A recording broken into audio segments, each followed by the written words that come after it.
Okay, so we're back. Installation's complete, so we want to restart. But this time, when we restart, we want to shut down the machine real quick. And we want to take out the live disk because it's going to boot to that. So we're going to go to YouTube, Ubuntu YouTube, or whatever you want to name it. We're going to go to storage.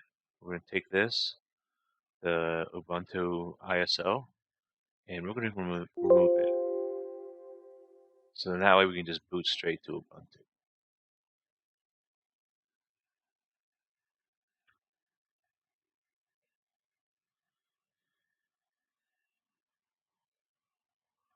So now it's just going to boot up and we'll be straight into Ubuntu or whatever Linux you prefer. Again, there's thousands of versions. I mean, Ubuntu is the easiest to use, but go with something that you like. Do your research, see what you like, and if you like Ubuntu, great. If you don't, whatever. You know, it's up to you. That's the beautiful part of Linux is that you can choose what you want. So now that we're in, which should be here shortly. So first thing we want to do is, so let's skip all this because we don't need any of that.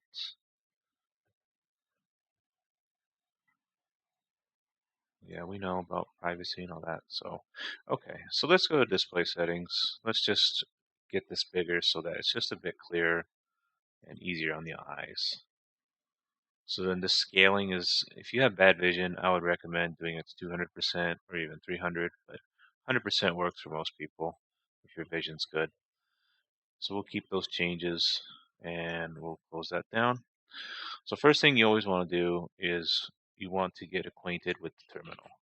That is the heart and soul of Linux. So, as you remember before, we said we're going to update it. So one of the first commands that you should learn is sudo, which is super user do. If I'm wrong, correct me in the comments. Don't crucify me. I'm just trying to help. So sudo apt get update. So this is going to pull, so it's going to ask you for your password. We put it in as crypto. And I spelled crypto wrong because I'm a dummy. But this is my first time making videos for YouTube, so I'm just trying to share my knowledge and help you guys out. See, this will come up down here, but we're doing it manually because we want to do things manually in Linux. We don't want to use the old Windows, way of doing things. Okay, so now we have all the updates and what's new in Ubuntu. So we're going to do sudo apt get full upgrade, or you can just do upgrade depending on how much time you have. But if you just did a fresh install, I suggest a full upgrade. So we have 231 megabytes. Yeah, we'll use it. So it's going to go through that. So while that's going on, let's say that you want to program in a certain language, depending on what you want. The reason why I say Ubuntu is the friendliest is because unless you want to install from the command line, you can actually use their app store, which is pretty much like any other app store you would find on Android or even Microsoft Windows 10 or iOS. It works the same way. You can use that method, or you can use another method where you can just go to somebody's GitHub or the website itself, and you can just download it that way. So, you can see that, you can download Brave browser, you can get whatever installed. This will show you everything that's installed. And so we have everything here. That's fine. So we have 1 minute until this is done. I'm just going to guide you around a little bit. So this terminal, again, the heart of Linux is the terminal. Do not be afraid to learn it. You must learn it if you are going to use Linux. It's just the way it is, and it gets things done a lot faster. So we're going to open a new terminal here. Let me see. I haven't used Ubuntu in a while. So let's see. New window. There we go. Okay. So while this updates, we're going to look at how to navigate through stuff. So the dir is the first, that's where you're going to see everything in there. But sometimes it won't show you things that you need to see.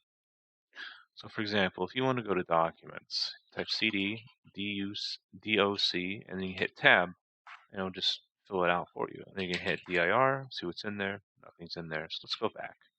Change directory. So cd stands for change directory. So let's go to a more advanced file.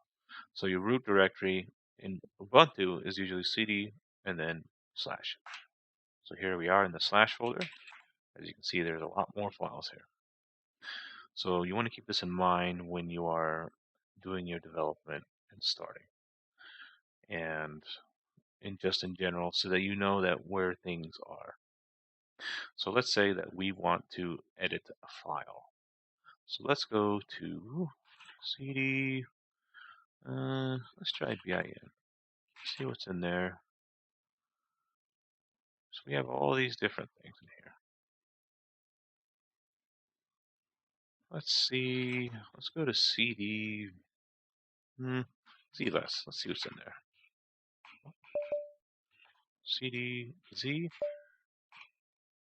huh, doesn't want to fill that out for me. Interesting. Oh, because they are things that you can run. Okay. So skip that, and we will go and try a different file. Let's go to documents.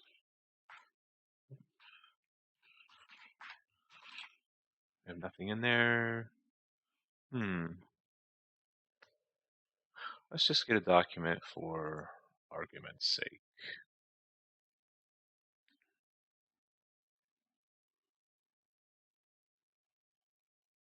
Or let's clone a GitHub repo. Actually, that'd be a better exercise.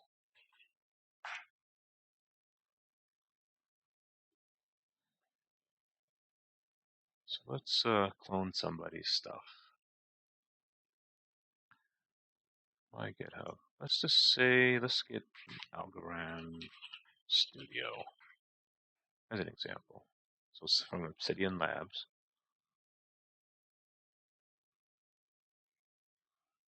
So we have all this stuff here. So if you want to just get it, do GitHub. We can just do this GitHub repo clone. Let's paste that. Let's copy that. Sometimes it doesn't like to cooperate. So let's get out of documents.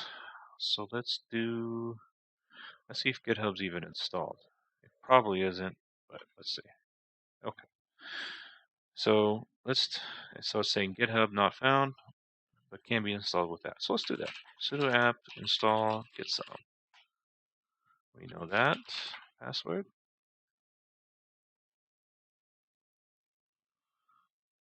So that could take a little bit.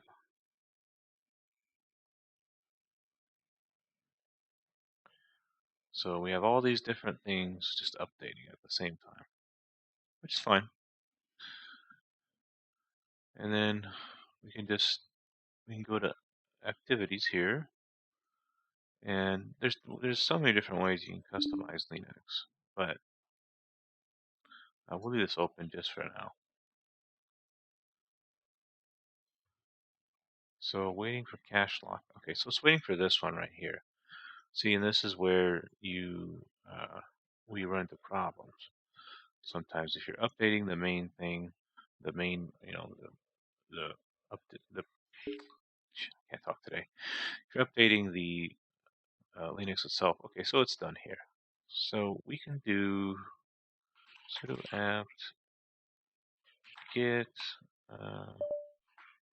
Okay, so let's install GitHub. Yeah, we know it'll take 53 megabytes.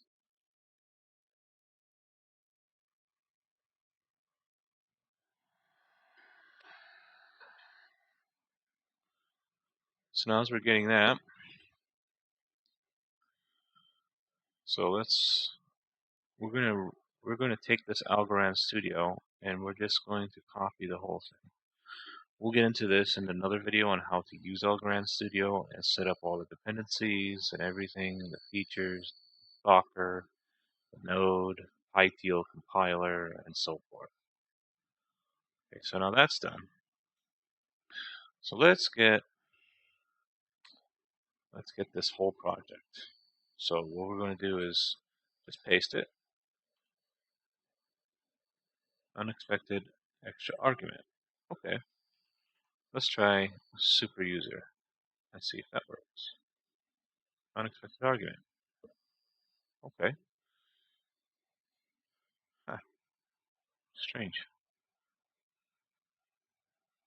Let's see here.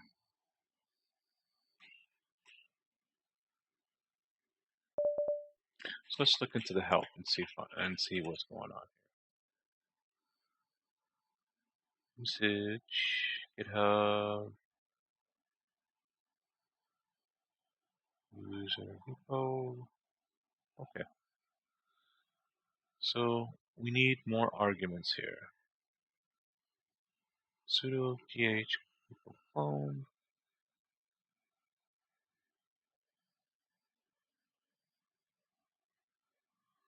Okay. Let's try this.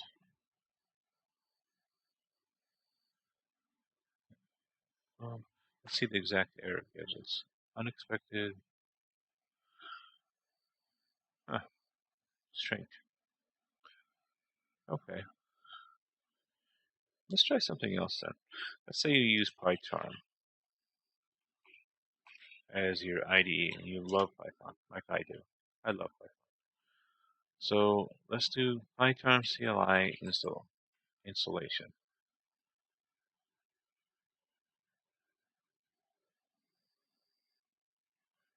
So it tells you all the stuff, yada yada. So we can do either the tarball or we can do command line interface.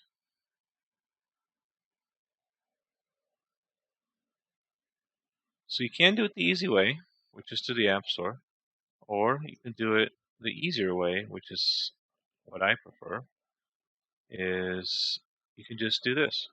So we'll just copy and paste this code, and we'll just install the community version, Classic. So now we're just installing it.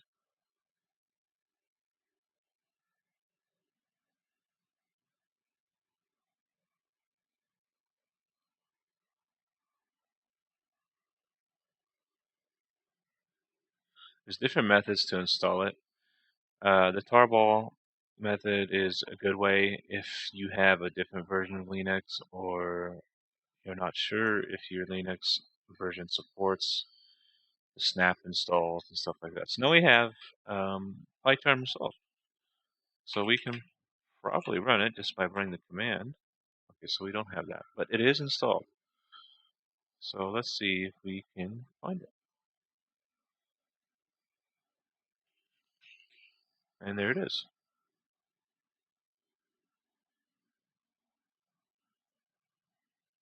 And remember that things will be a little bit slower on your virtual machine because it is using only a fraction of your resources. But from here, see how it's hanging, which, that's, if you use something with smaller resources, it's going to hang. So, that being the case, we'll end the video here just to give you an idea how to set up Linux and how to prepare for installing IDEs. So then that way you get started programming and get into the cryptocurrency of your choice, which you want to create smart contract from. If you want a different cryptocurrency or you want to see different ones that you can work with, I suggest that you just write something in the comments and say that, hey, I'd like to learn about Algorand or Cardano or Ethereum. I'll show you how to set that up and how to get everything prepared so that you can get started. And remember that programming is something you need to practice to be good at. It won't come to you day one.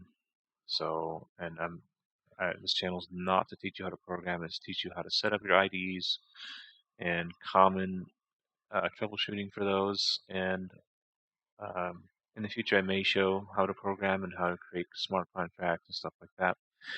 But I know I just contradicted myself, but whatever. It's my first YouTube video. So anyways, hope you enjoyed the little tutorial, and I hope you get your machines up and running and we can get started with a crypto of your choice. So um, yeah, have a good day and hope you learned something.